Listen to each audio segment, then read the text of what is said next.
Bia Kamal ka Nuer Online TV. Ka jan gwasme ban Läär ban jeling ka kui jas mi to re week ka longechuk ban jeling. Ken yam gore je subscribe ke bi nyak ka ne ko kienten kon gor ka lengda. Juey mi pay non ka longechuk chala do kanastin bere week ka Sudan ke ne den kon ben wini chala do dong nyande do ko ke ka chala bo jen miditin bo du no cha chure cha denga jagwa bana jeling Läär inshallah the muktaf NGO kini the content shall ke national NGOs tin kon let re week longchuk chikan la dena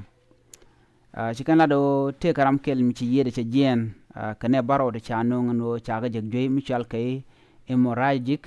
minnung les point midit chala do cha joy me cha gwa cha ja ko nung no wal ne ka gwas mi chiwa ke jen pai bakel ke changa jandaru de baro e chiwa gwas mi chwa ne di shop ko wal badek jega no te ke joy mo radian wa cha jigo re ne shop ka wal badek to wa chu gati shop ka diok ke ramadit kel wa chu ye ken chu ga jen enno wa chu to gono meno dien chala no ken pegna dial kana te chop ko jandaru di ni me koro tok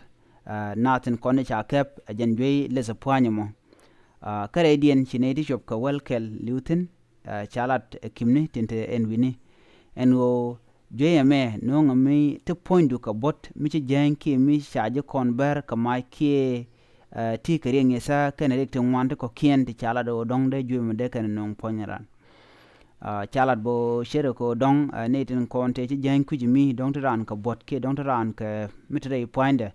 wa joy mo teten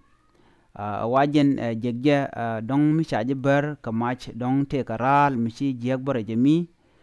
ken dupti gol ko ken chet ko mi te ka mi periam jare poinran dong te karal mi michilat ke mi chiro da kap chongre poinran ko dong chaje ngo ke chaje te mondorn wini ke janje janke je mitelari mo gwamore poinran an wano bi janjoye mo chala do jan bejumo ke let poin mi dit ke bejumo ke janjoye mo ne jen joy dana chala do jen wa nagana ci doctor je kula do kono tin gone do badan long de je kap chonga je ka chalat bo ne de kola ji United States no joy me be joy ba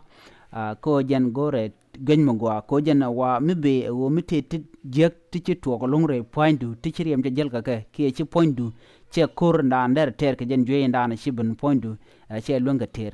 na mone je ler dande yen linga jen gwasame biata kamal